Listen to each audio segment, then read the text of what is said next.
ইচ্ছে ছিল গাছটি সেট আপ করার 15 থেকে 20 দিনের ভিতরে একটি আপডেট দিব। Welcome to Shahriar and the stories. Viewers আসসালামু আলাইকুম। একটা নতুন ব্লগ নিয়ে আপনাদের সামনে হাজির হলাম। আমি শাহরিয়ার। তো গাছটিকে আপনারা একটু দেখে রাখেন।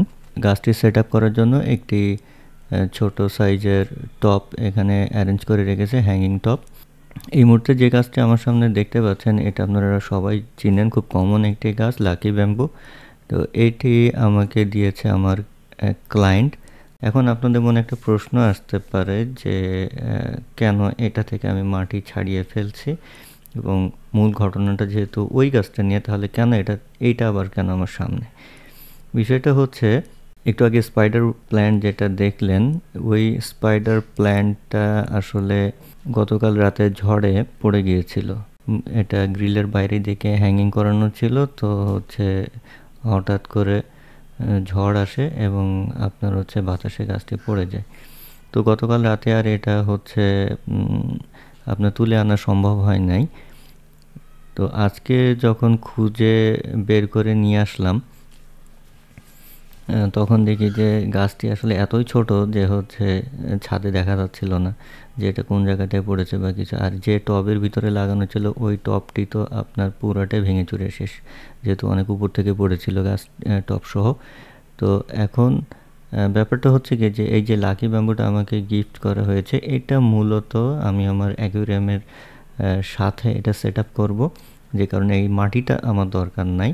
তো মাটিটা আমার ওয়েস্টেজ হবে ফেলে দিলে। মাটিটা ভালো আছে মোটামুটি। তো এই মাটিটা আমি আমার ওই স্পাইডার যে প্ল্যান্টটা আছে ওই প্ল্যান্টের সাথে সেট আপ করার কাজে ব্যবহার করব। যে কারণে গাছটি থেকে আমি মাটিগুলো সরিয়ে ফেলছি। এটাই হচ্ছে মূল বিষয়। টার্গেট হচ্ছে ওই গাছটিকে, আমার স্পাইডার প্ল্যান্টটিকে সেভ করা। যেহেতু স্পাইডার প্ল্যান্টের আপনার কিন্তু অনেক এনভায়রনমেন্টাল বেনিফিটস রয়েছে, বিশেষ করে যেহেতু এটা ইনডোর প্ল্যান্টস। ইনডোরের যে অক্সিজেন ব্যালেন্সটাকে ঠিক করার জন্য এই গাছটা কিন্তু অনেক ভূমিকা রাখে। স্পেশালি এই কারণে এই স্পাইডার প্ল্যান্ট কিন্তু আমার বেশি পছন্দ। আমার কাছে 2টা স্পাইডার প্ল্যান্ট আছে, যদিও এটা আপাতত বারান্দায় সেট আপ করা। তো ইচ্ছা আছে যে একটু সিজন টাইমে আমি ভালো আরও কিছু স্পাইডার প্ল্যান্ট নিয়ে এসে এটা আমাদের ঘরের ভিতরে যাতে সেট আপ করা যায়, বিষয়টা সেইভাবে অ্যারেঞ্জ করব আর কি।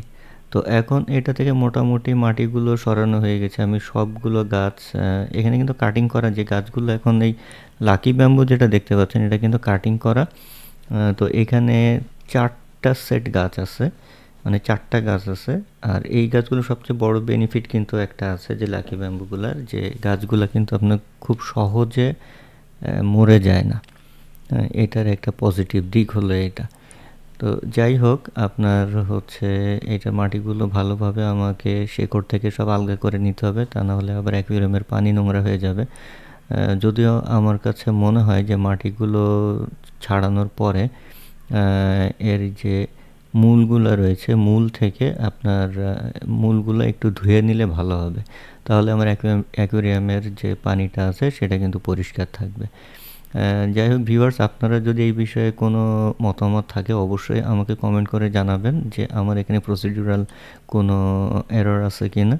আর যেহেতু আমি এই বিষয়ে খুব বেশি এক্সপার্ট না, তারপরেও যতটুকু আমার আইডিয়া থেকে মনে হয়েছে যে এইভাবে কাজটা করলে হইতে পারে, দ্যাটস ওয়াই আমি কিন্তু এইভাবে গাছটা ক্লিন করে নিচ্ছি।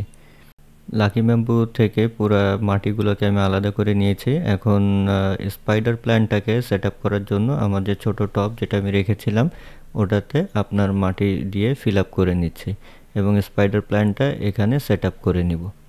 ভিউয়ার্স, আমার হারিয়ে যাওয়া গাছটাকে আবার উদ্ধার করতে সক্ষম হয়েছে এবং তার যথাযথ জায়গায় কিন্তু আমি এখন সেট আপ করে দিচ্ছি। আশা করি গাছটা সারভাইভ করতে পারবে। তো কিছুদিন পরের ভিডিও হয়তো আমি এর সঙ্গে অ্যাড করে তারপরে এই ব্লগটি পাবলিশ করব আশা করছি। স্পাইডার প্ল্যান্ট কিন্তু খুব বেশি এক্সপেন্সিভ কোনো গাছ না, বাট এটার এনভায়রনমেন্টাল বেনিফিটস কিন্তু অনেক বেশি। তো আগেই বলেছিলাম যে কারণে গাছটি আমার স্পেশালি পছন্দ।